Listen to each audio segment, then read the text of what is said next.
Want to start playing the Clash Royale mobile game, but not sure how? I'm Jessica, and in this video, I'll show you how to download and install Clash Royale. Note that this video will demonstrate on iPhone, but written instructions for both Android and iOS will be listed in the description box. Now let's get started. To download Clash Royale, first open the App Store. Go to the Search tab. Then type in Clash Royale in the search bar.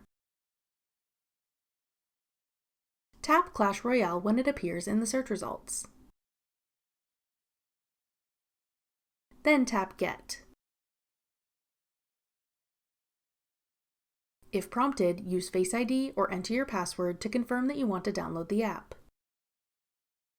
Wait for the installation to complete. Then tap Open to start playing Clash Royale. That's all it takes to download Clash Royale. Want to try out other mobile games? Check out this tutorial next.